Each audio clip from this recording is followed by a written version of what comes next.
জয় জগন্নাথ।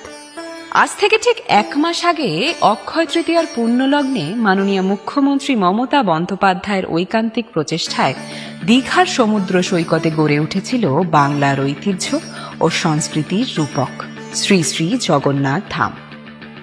আজ এক মাস পেরিয়ে এই মন্দির এখন সারা বাংলার মানুষের হৃদয়ে জায়গা করে নিয়েছে। কেবলমাত্র পশ্চিমবঙ্গই নয়, দেশ বিদেশের বিভিন্ন মানুষ আসছেন এই পুণ্যধাম জগন্নাথ মন্দিরে।